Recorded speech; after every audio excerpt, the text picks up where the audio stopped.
Allô, moi c'est Laurence. Moi, c'est Vicky. On est deux diplômés en anthropologie de l'Université Laval. Puis si tu te demandes ce que ça fait un anthropologue, viens-t'en qu'on en jase entre potes. Si vous aviez à deviner qu'est-ce que ça fait un anthropologue, qu'est-ce que vous diriez? Oh, aïe, aïe, Je sais pas c'est quoi un anthropologue. Eh boy.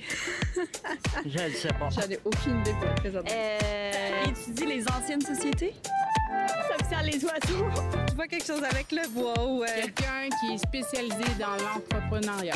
Une version ancienne de l'archéologie. Non, vraiment, là, non. Un anthropologue, mais ça étudie l'anthropologie. Maman, c'est quoi l'anthropologie? Tu veux que je réponde à qu'est-ce que ça fait? C'est quelqu'un qui étudie l'être humain. Ça étudie les mœurs, les gens. C'est comment qu'ils sont, comment qu'on est, comment que ça marche, comment que ça a été. C'est un découvreur de racines des nations et des peuples. Je suis très respectueux des anthropologues. Bienvenue à un autre épisode d'Entrepotes, le balado qui démystifie l'expérience concrète de l'anthropologie francophone canadienne vécue et racontée par des anthropologues de tous les horizons pour le grand public. Je suis encore aujourd'hui avec ma grande amie Vicky. Comment tu vas?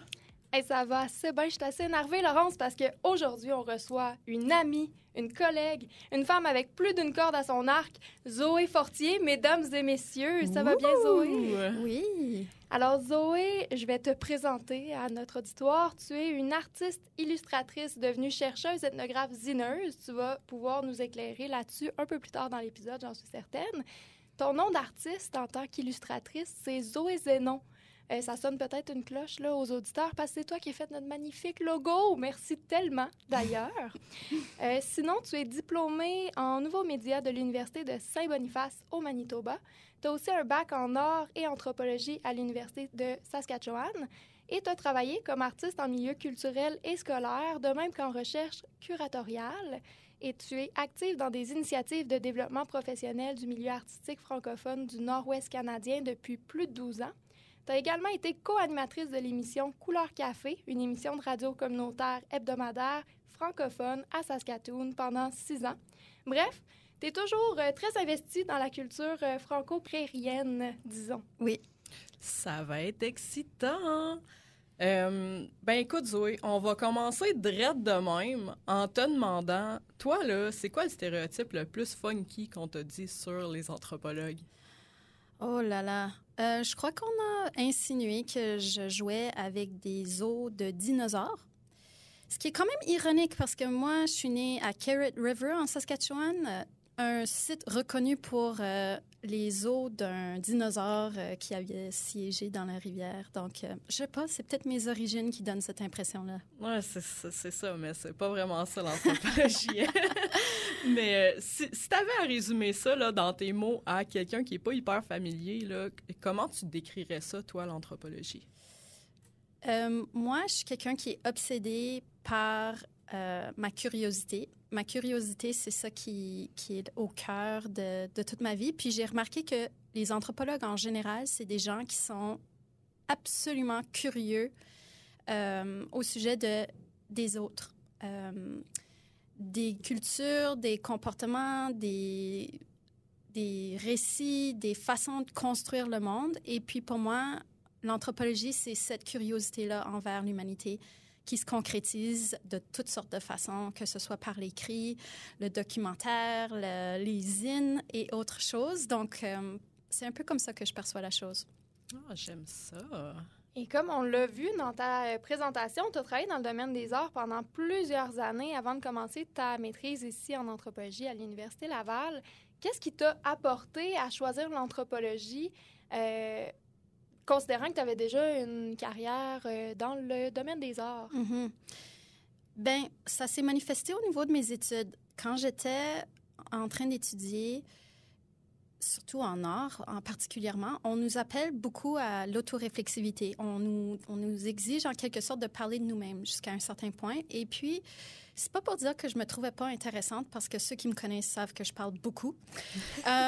C'est que ça animait pas ma pratique artistique autant que mon intérêt pour mon milieu, les gens avec lesquels je partageais ma culture, ma communauté, ma langue. Et la façon que tout ça se manifestait. Donc, j'avais besoin de sortir de l'art pour informer mon art. Et puis, quand on va à l'université, on rencontre des professeurs qui, souvent, nous inspirent, nous informent, nous donnent une porte d'entrée vers des univers qu'on trouve qu'on n'aurait pas pu connaître autrement. Et je dirais que c'est vraiment à cause du soutien puis des encouragements de certains professeurs que j'ai constaté que l'anthropologie, ça me passionnait vraiment. Par contre, après mes études, j'ai travaillé surtout comme artiste. Donc, c'était pas assez pour me donner envie de poursuivre une éducation en anthropologie. En fait, c'est le fait de créer des œuvres pendant plusieurs années, ça m'a donné envie de ensuite retourner en anthropologie par la suite. OK, mais moi, j'ai une question par rapport à ça, Zoé, parce que, bon, tu parles beaucoup de où tu viens, ton origine, tu es françaiscoise, donc oui. des communautés francophones en Saskatchewan. Pourquoi, qu'est-ce qui t'a apporté pourquoi tu es venue ici, dans le fond, au Québec, à l'Université Laval, pour faire ta maîtrise? Très bonne question, Laurence. Je sais, merci. On a rien que ça, des bonnes questions, Zoé. La réalité des francophones qui habitent les provinces de l'Ouest canadien, c'est qu'il y a un nombre limité de programmes offerts au niveau postsecondaire en français. Devenir enseignante, ça ne m'intéressait vraiment pas non plus. Je me voyais pas m'inscrire dans un programme, par exemple, en Saskatchewan. Et puis au Manitoba, par exemple, il y avait un programme en études canadiennes. Mais moi, je voulais vraiment aller en anthropologie parce que c'est vraiment une approche qui me fascinait, qui m'interpellait. Et je voulais vraiment étudier en français. Donc, moi, j'ai étudié au niveau du bac en anglais. C'est presque, ça va sonner un peu dramatique, la façon que je le dis, mais pour moi, c'était un peu comme un compromis ou un sacrifice de devoir étudier en anglais parce que je voulais continuer à vivre et à travailler en Saskatchewan. Et puisque je suis assez bilingue pour le faire, je l'ai fait. Mais j'ai toujours aspiré à pouvoir étudier en français. Et il n'y a pas de programme artistique offert en français, mis à part un programme à l'Université de Saint-Boniface en nouveaux médias qui m'a recrutée, qui m'a intéressée. Alors, c'est vraiment par manque d'options de programmes francophones dans le nord-ouest canadien que j'ai dû regarder vers l'est canadien. Et j'avais déjà eu une expérience à l'Université d'Ottawa dans un programme bilingue. Et ça m'avait pas animée tant que ça. Je trouvais que j'aurais pu juste étudier en anglais en Saskatchewan. Donc, je voulais vraiment une expérience complète en français où mon enseignement se ferait en français puis où j'aurais le temps de travailler sur mes compétences rédactionnelles en français. Et puis, il y a seulement quelques programmes qui sont disponibles en anthropologie en français. Et je ne veux pas dire malheureusement, mais c'était au Québec que c'était offert. Alors, c'est vraiment à cause de l'offre de programmes postsecondaires que je me suis rendue jusqu'ici. Puis là, tu as mentionné que pour toi, d'avoir étudié en anglais en Saskatchewan, ça avait été un compromis ou un sacrifice que tu avais fait parce que tu voulais continuer à vivre puis travailler là-bas. Mais qu'est-ce que ça impliquait pour toi de venir ici au Québec? Ça a dû être aussi un espèce de sacrifice / compromis difficile à faire. Oui, certainement. Parce que pour moi, c'est, comme vous l'avez mentionné, ça fait probablement autour de 12 ans que je m'implique à différents degrés au sein d'initiatives de développement professionnel pour le milieu des arts francophones dans le nord-ouest canadien. Puis, je voulais continuer à le faire. Et puis, là, je pense qu'à travers mes études, je vais réussir à le faire. Mais je le fais à distance. Bien là, justement, tu viens de mentionner tes études parce que tu es en train de faire une maîtrise en anthropologie. Donc oui, tu t'es déplacé ici au Québec, à Québec, pour faire ta maîtrise, mais le sujet, en fait, que tu as décidé d'aborder touche à la fois aux arts et à la réalité des artistes franco-prairiens et prairiennes, dans ton coin, là. Oui, justement. Donc, peux-tu nous en parler un peu? J'aimerais ça aussi que tu nous abordes là, ta première expérience de terrain, parce que ça fait pas si longtemps que ça, en plus. Non, c'est encore frais. C'est ça. Oui, c'est ça. Donc, le terme franco-prérien, en passant, c'est même pas un vrai terme. C'est vraiment un terme que je sais pas si j'ai inventé ce terme-là, mais c'est le terme que j'utilise pour désigner les gens qui sont d'expression française, qui habitent le territoire qui s'appelle les Prairies et qui comprend l'Alberta, la Saskatchewan et le Manitoba. Et moi, je suis originaire de là. J'ai vécu dans 2 des 3 provinces et puis j'ai beaucoup de liens familiaux, des amis et puis j'ai aussi œuvré dans ces 3 provinces-là. Donc, pour moi, c'est un territoire qui est très important et malheureusement peu connu, surtout au niveau de la perspective anthropologique. Alors, j'ai le grand honneur de nager de m'immerger dans cet univers-là et puis de le faire à travers la production culturelle qui est faite par les artistes franco-prériens. Puis justement, le fait que c'est un territoire qui t'est familier, qui est connu, en quoi tu penses que ça l'a affecté positivement ou négativement ton expérience de terrain? Parce que, bon, tu sais, des fois, on est dépaysé sur le terrain, mais d'autres fois, ben quand on a trop le nez collé dans le vitre, on voit pas les traces de doigts. Là. Fait que, tu sais, c'est quoi l'impact que ça a eu sur ton expérience? Bien, justement, l'expérience de terrain a été vraiment amusante et aussi un défi, là, parce que je vous rappelle que les prairies représentent presque 20% du territoire canadien. Et le Canada est parmi un des plus grands pays sur la planète Terre. Donc, vous pouvez imaginer que 20% de l'un des plus grands pays au monde, c'est quand même C'est beaucoup de territoire, là. C'est beaucoup de territoire. C'est un territoire que je connais quand même assez bien. Je suis arrivée avec mes billets, bien sûr. Mais sur le terrain, j'avais toutes sortes de participants que je connaissais déjà, mais je me suis évidemment dotée d'expérience avec des gens que je connaissais pas. Puis, c'est ce qui est vraiment de beau au sujet de l'anthropologie, c'est l'expérience de terrain, l'ethnographie, le fait de vraiment s'immerger dans le sujet de notre étude. Et puis, l'expérience m'a vraiment marquée. Puis, j'ai appris des choses vraiment en interagissant avec les artistes. Ben justement, c'était quoi le sujet exactement de ta recherche? C'est quoi que tu recherchais sur le terrain avec ces participantes-là? Bien, je me concentre sur l'expérience de leur pratique professionnelle entre le marché et l'État. Et puis, je voulais... Des artistes, là. C'est ça, des artistes, essentiellement.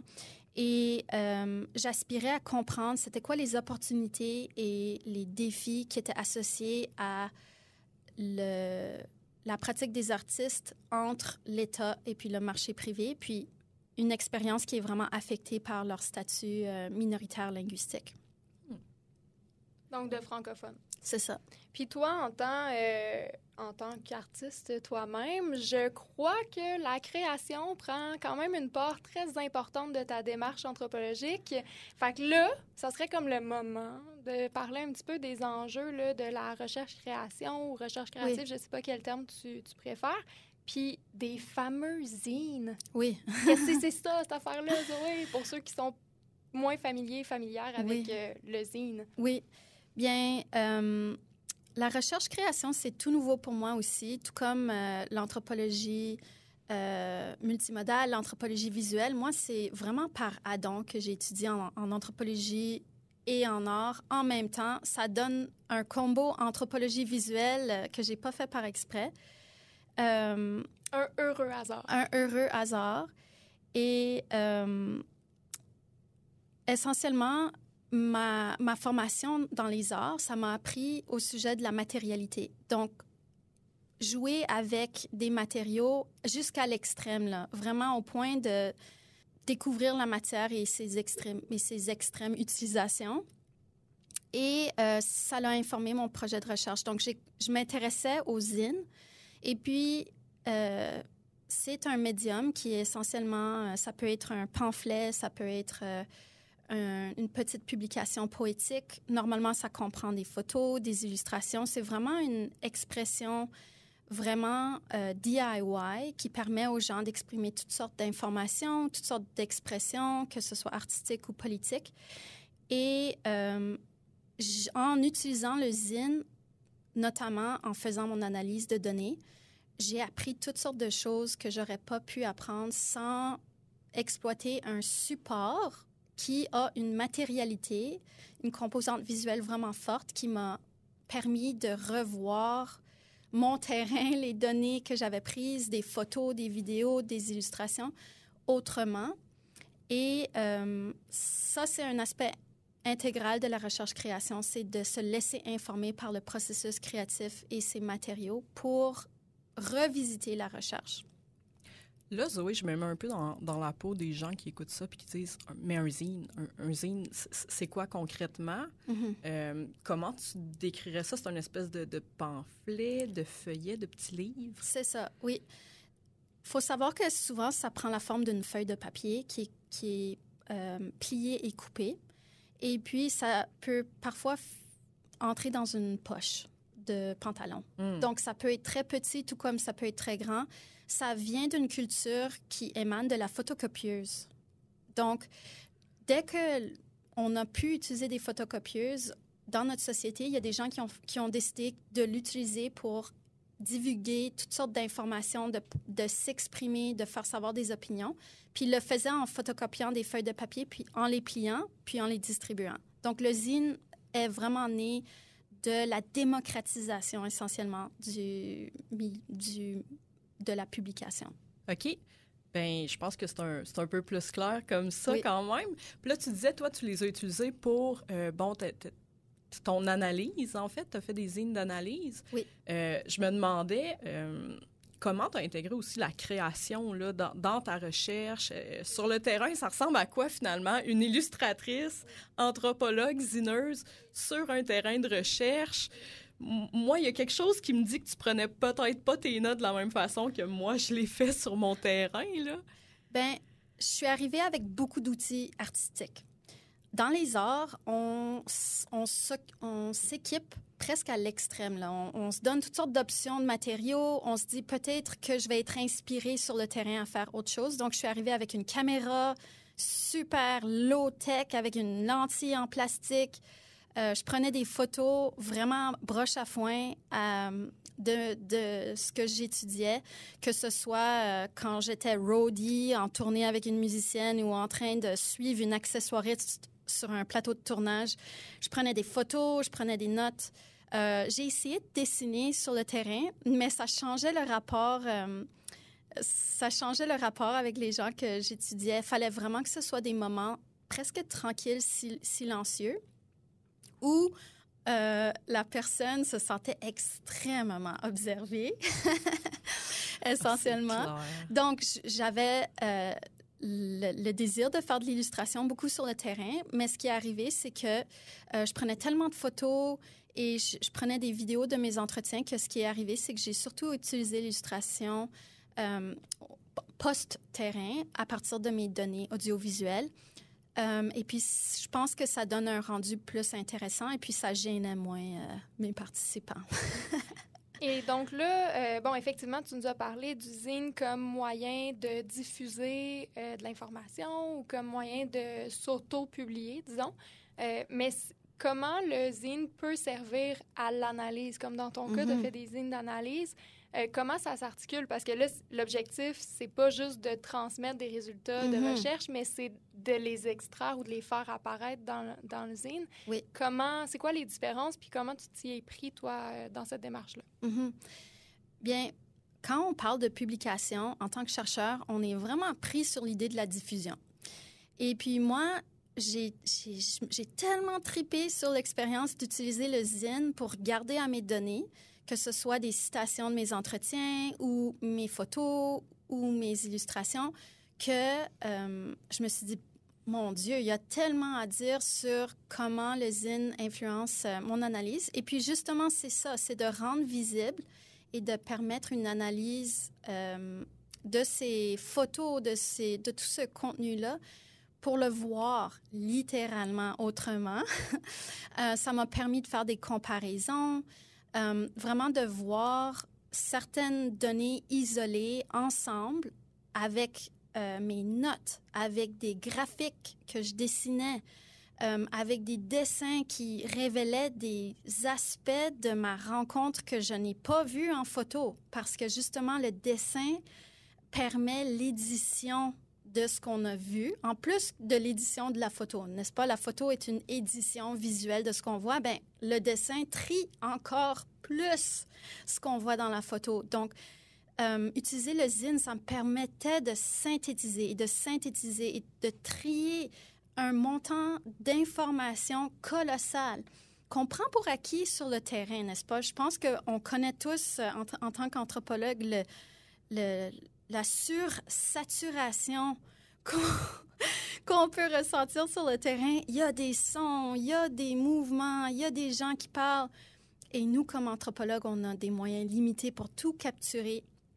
Nos sens, ce qu'on entend, ce qu'on comprend, ce qu'on vit. Et pour moi, le zine, ça s'est fait avec des cartes de bibliothèque. Donc, je prenais des vieilles cartes vintage bibliothécaires, puis je fixais mes citations, puis mes dessins, puis mes photos.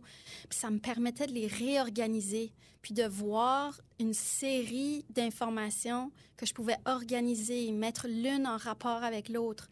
Alors, pour moi, le zine, je veux dire, moi, j'ai seulement gratté la surface de ce qu'un zine peut apporter, à mon avis, à l'expérience de la recherche ethnographique. Mais j'ai vraiment hâte peut-être de poursuivre l'expérience à l'avenir. Mais oui, parce que je pense d'ailleurs que tu as fait par le passé et peut-être que tu prévois en faire d'autres, des ateliers justement sur la création de ce médium-là.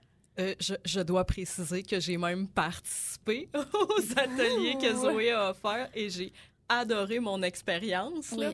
Mais si tu veux nous en parler un peu plus. Oui, bien, justement, comme vous avez mentionné, j'ai vraiment j'ai eu cette opportunité-là de travailler dans le monde de la pédagogie scolaire au niveau culturel. Et j'ai déjà eu des expériences d'animer des ateliers de tout genre. Alors, c'était absolument normal pour moi de poursuivre cette expérience-là avec ce que j'apprenais du zine. Et puis, il faut dire que le zine, c'est pas juste un médium, c'est aussi une communauté. C'est une communauté qui encourage le DIY, le partage, la distribution, les relations interpersonnelles entre producteurs, productrices de zine. Donc, même si je maîtrisais pas tout à fait le médium, c'était dans mon devoir de partager l'expérience aux autres. Et le zine, comme on l'a présenté à l'Université Laval, c'était auprès des élèves. Et puis, ces élèves-là ont découvert toutes sortes de nouvelles façons qu'ils pouvaient aborder leurs photos, leurs citations, leurs croquis, leurs graphiques à travers le médium du zine. Puis ça a été vraiment une belle expérience, je trouve. Ben oui, ben en plus, c'est tellement accessible, je trouve, comme médium, parce que c'est pas grave si on sait pas dessiner. C'est pas grave si on n'écrit pas de manière très artistique. Il y a toujours moyen avec le zine de créer quelque chose avec nos moyens. Puis il n'y a comme pas de code, en fait, qui régit vraiment qu'est-ce que ça doit exactement être, un zine. Fait que c'est comme l'occasion parfaite d'expérimenter. Là. Moi, j'avais vraiment, vraiment apprécié mon expérience pour ça. Là. Puis bon, par après, des fois, j'ai des idées, je suis comme, ça rentrait pas dans un article scientifique. Oui. Je pourrais pas faire de conférence là-dessus, mais je pourrais faire un zine, par exemple. Oui. Bien, le zine, ça peut être tellement de choses. Ça peut être une façon pour les anthropologues de créer un aspect participatif à leur recherche. Ça peut être une façon de valoriser les gens qui participent au projet aussi, l'opportunité de créer des profils, l'opportunité de diffuser des informations qui ont été qui ont fait l'objet de collecte pendant le terrain. Ça a une capacité informationnelle qui est forte.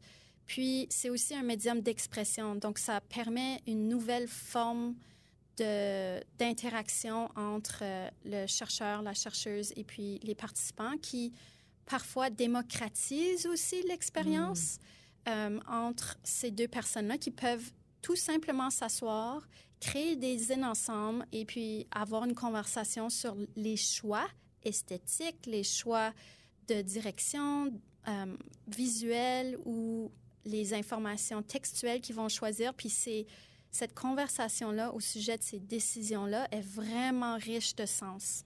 Bien, c'est ça, j'ai l'impression que ça fait une relation beaucoup plus horizontale, beaucoup plus égalitaire là, avec les participantes, collaborateurs, collaboratrices. Là. C'est pas comme quand on essaie d'écrire un article scientifique, à quelque part, si tu n'as pas eu la formation pour le faire, c'est compliqué là, d'intégrer ces personnes-là avec qui on travaille. Et c'est accessible. On n'a pas besoin de savoir faire grand-chose pour pouvoir faire un zine. Oui, puis c'est intéressant aussi dans le reach que les zines peuvent avoir, dans le sens que, tu sais, c'est pas tout le monde qui aime et qui voit la pertinence de lire un article scientifique qui est dense, qui est compliqué, qui utilise des procédés d'écriture qui sont tellement peu accessibles. Fait que c'est intéressant de voir en contrepartie qu'en parallèle à tout ça, il y a d'autres opportunités pour les chercheurs, les artistes, les chercheuses qui ont peut-être une volonté de vulgariser, synthétiser plus grande. Oui, et il y a un aspect de temporalité qui est vraiment important. L'anthropologie, ça prend longtemps. Ça prend longtemps de produire des informations, des analyses. Mais un zine, ça peut être produit en 1 heure. Donc, ça rapproche l'anthropologue des gens avec lesquels il ou elle collabore, parce qu'on peut produire quelque chose qui peut leur être utile en matière de quelques heures. Quelque chose qui est vraiment à l'image de leurs expressions, leur vécu, dans une activité qui peut durer une après-midi. C'est pas la même ampleur, ça n'a pas le même impact, ça n'a pas les mêmes motivations que peut-être un texte académique pourrait avoir, mais à mon avis, c'est tout aussi important. Oui, c'est ça, ça peut coexister, là. Puis ce que je trouvais intéressant dans ce que tu disais, c'est que ça crée une opportunité de dialogue sur toutes sortes d'aspects que ça peut prendre, là, autant l'aspect visuel que l'information qui va être contenue à l'intérieur. Puis encore une fois, à mon sens, l'anthropologie, ça existe et ça évolue dans le dialogue, tu sais. Je trouve que c'est une façon de peut-être se ramener un peu à ça, puis ça me fait comme penser. Je pense qu'il y a tout le monde, à un certain moment dans leurs études en anthropologie ou autres, qui vont utiliser un grand tableau blanc. Hein, Laurence? Je te regarde avec des gros yeux. C'est ma stratégie préférée. J'ai acheté le plus grand tableau blanc disponible. Puis, c'est ça. Puis je fais des esquisses. Exact. Puis on l'a utilisé ensemble, Laurence et moi. Je t'allais m'en acheter un ensuite parce que moi, j'étais plus post-it sur mon grand mur blanc là, dans mon bureau. Mais on le fait déjà, essayer de visualiser ou de trier les données.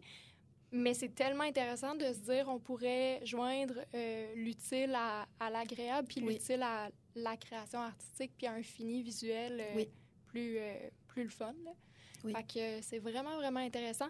Est-ce qu'il y a... Donc, toi, tu donnes des formations. Tu en as donné ici au LAM. Il y a un certain nombre de... Je pensais l'année dernière. L'année dernière. Oui. Est-ce qu'il y en a d'autres qui s'en viennent? Est-ce qu'il y a d'autres places dans la ville, ceux et celles qui voudraient explorer un petit peu ce médium-là? As-tu des cues? Oui. Bien, à Québec, il y a un centre qui s'appelle Le Pieux. C'est vraiment là où j'ai appris à faire des zines. C'est la communauté qui m'a accueillie, qui m'a soutenue dans mes démarches, qui liait le zine avec l'anthropologie. Je veux dire, c'est une communauté vraiment accueillante. Donc, Le Pieux à Québec, ce serait un endroit que je recommanderais fortement pour ceux qui veulent s'amuser à imprimer des trucs puis voir qu'est-ce que ça donne. Super. Puis, on ne l'a pas mentionné, mais tu as aussi un autre chapeau. Tu es coordonnatrice au LAM, où on est présentement en train d'enregistrer, je le rappelle. Et donc, il y a toutes sortes d'ateliers qui s'offrent au LAM, donc le laboratoire d'anthropologie multimodale. On explore différents médiums pour parler ou aborder l'anthropologie. Est-ce que tu veux... plugger ce qui s'en vient ou plugger les initiatives qui viennent tout juste d'avoir lieu là, concernant les faits ethnographiques ou autres. Est-ce que tu veux nous parler un petit peu du travail que tu fais ici au LAM? Oui, bien, le laboratoire d'anthropologie multimodale, c'est une initiative qui est au sein du département de l'anthropologie à l'Université Laval. Et puis, moi, j'ai le grand plaisir de coordonner le tout avec mon collègue Antoine Hamel, qui s'occupe des formations. et du soutien technique. Puis moi, je suis à la programmation. Au LAM, on a un club cinéma qui nous permet de discuter, de voir des projections de films puis de les aborder à travers une perspective anthropologique. Donc, on a 3 ciné-clubs par session. On a des formations qui ont eu lieu récemment sur le sujet de la vulgarisation scientifique et la recherche-création. On a eu notamment comme invité Martin PM et puis Emmanuel Dufour, qui sont des cœurs vraiment exceptionnels, des gens exceptionnels. Et puis là, dans le cadre des ciné-clubs, on va accueillir Lucas Aguenier qui va parler bientôt des jeux vidéo et puis de comment parler de la mobilité humaine et puis les désastres à travers les jeux vidéo. Donc, quand on parle de films dans le ciné-club, on parle aussi de narration, le fait de créer une histoire autour de l'expérience humaine. Puis les jeux vidéo nous permettent de le faire. Donc, on a intégré cet aspect-là dans ce club-là. Et puis, de manière générale, on encourage les élèves à produire des projets multimodaux. Yeah. Donc, de produire des documentaires, de produire des balados, comme le balado Entre potes. De produire des photos, des zines et tout ça. Donc, le LAM, c'est vraiment le cœur de la production multimodale anthropologique sur le campus de l'Université Laval. Et on continue d'être à l'écoute des besoins de la communauté anthropologique d'expression française, je dirais, au Québec. Puis moi, j'aimerais qu'on ait aussi d'autres collaborateurs canadiens, bien sûr, mais... Nous aussi, si vous nous écoutez et que vous êtes franco-prairienne, hit me up, please! Ben, c'est ça. Donc, c'est vraiment une initiative qui a beaucoup, beaucoup de potentiel puis qui peut rassembler toutes sortes de personnes qui sont créatifs, curieux, engagés autour des médiums comme le film, la photo, l'audio, le dessin et toutes sortes d'autres disciplines.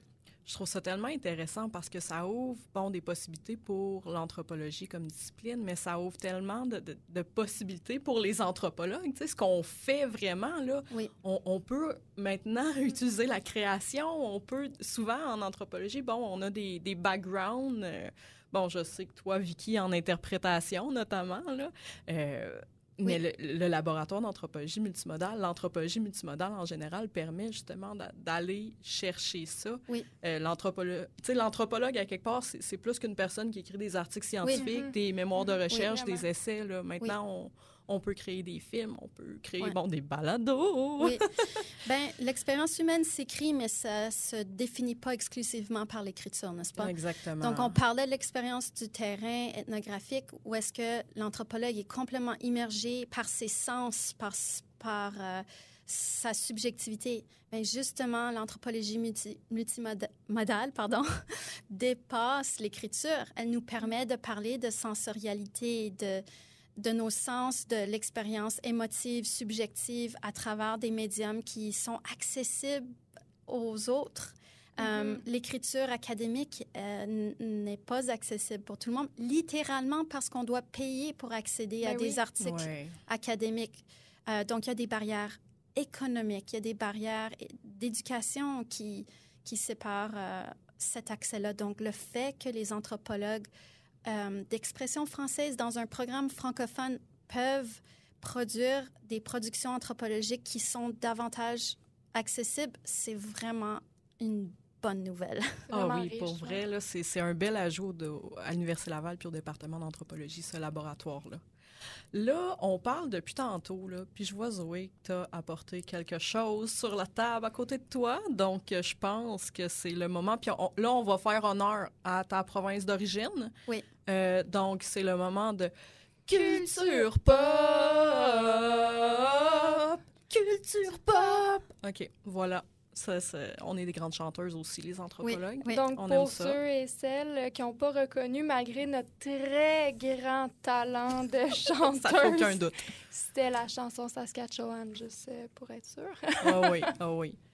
Donc le segment, en fait, qu'on propose à nos invités de partager là, quelque chose de la culture pop en lien avec leurs intérêts de recherche.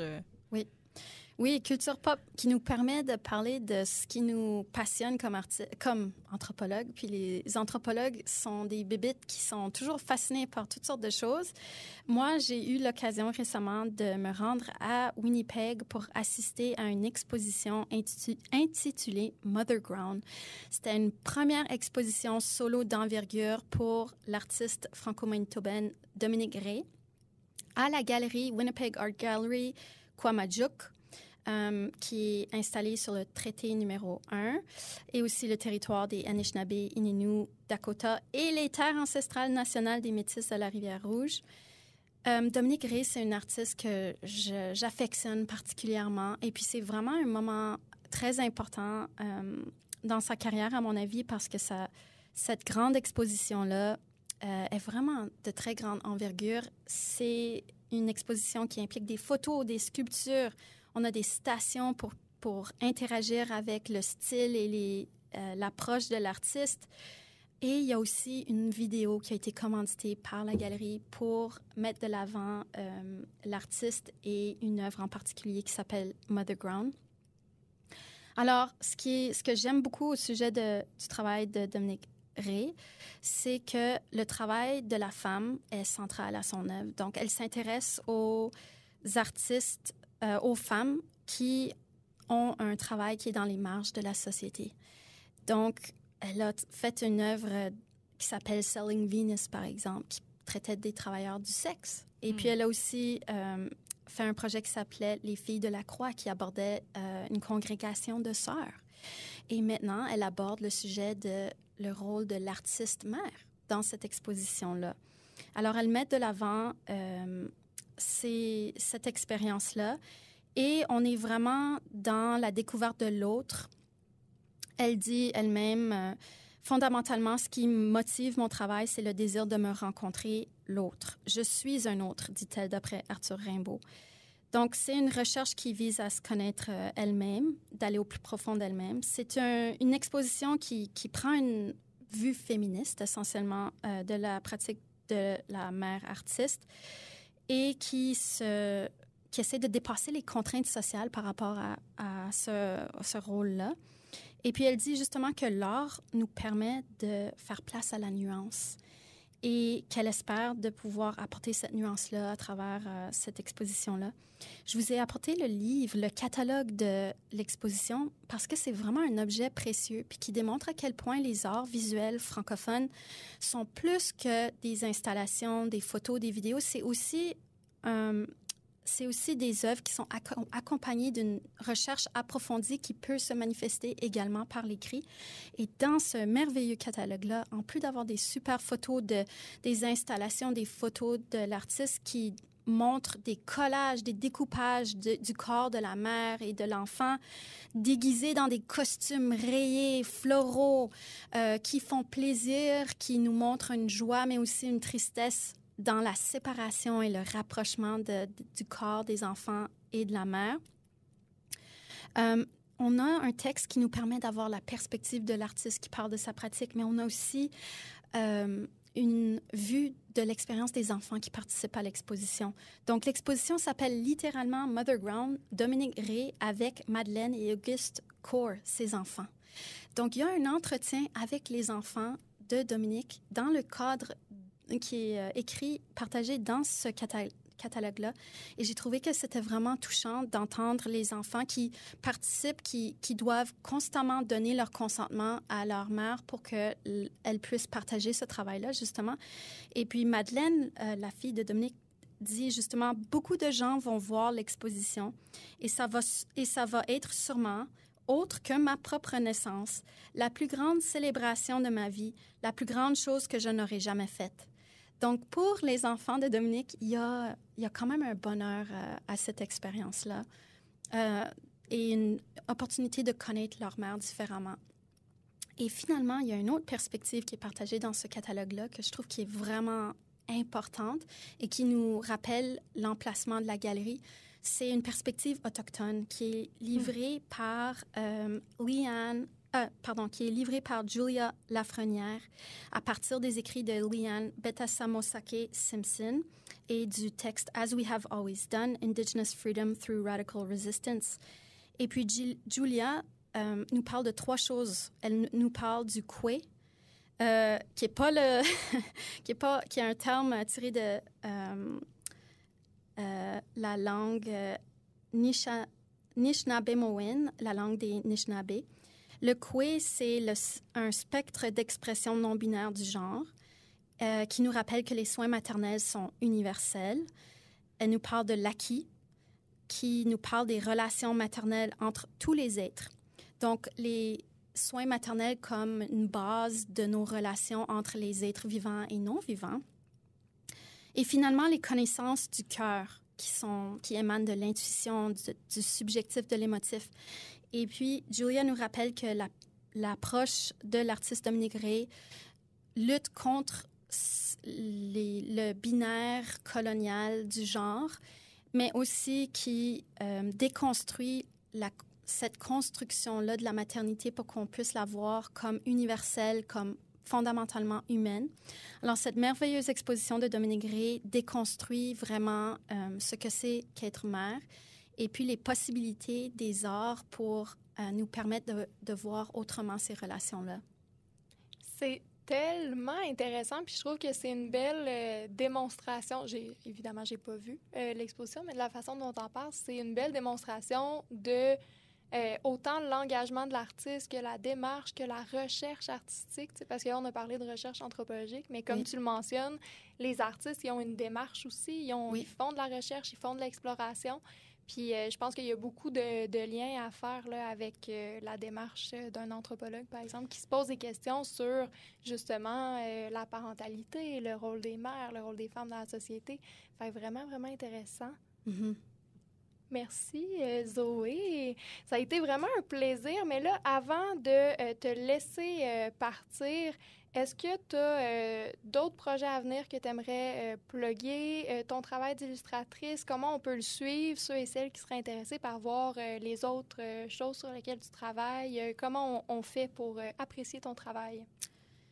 Bonne question. J'essaie de compléter mon mémoire en anthropologie en ce moment, mais je vais avouer que j'ai parfois d'autres projets. Si vous voulez... C'est clair. Si vous voulez suivre ma production d'illustration, j'ai un site web qui s'appelle zoezenon.com. Excellent. D'ailleurs, on l'avait partagé sur notre page Facebook. Il y a déjà un petit bout là, pour te remercier de notre logo, mais on pourra le repartager là, pour que vous puissiez trouver la page web de Zoé facilement. Hey, merci tellement, Zoé. Ça a été le fun de jaser avec toi d'art et de pratiques alternatives là, de recherche. Merci énormément. Merci, Laurence. Toujours un plaisir d'être en ta compagnie. J'adore. Je t'adore. Je t'aime. Oh, moi aussi, je t'aime. Puis toi aussi, Zoé. Ça a été un épisode vraiment, vraiment, vraiment intéressant. L'anthropologie multimodale, là, moi, je me réjouis que ça entre enfin au département. C'est malheureux que tu aies dû quitter ta province là, pour poursuivre, mais nous, on se réjouit parce qu'on a pu te rencontrer. C'est ça, le malheur des uns fait le bonheur des autres, j'ai entendu dire. Fait que nous, on est bien contents de te connaître. Et voilà. Donc, sur ce, on clôt cet épisode. Puis, rejoignez-nous là, le mois prochain pour un autre épisode d'Entrepote.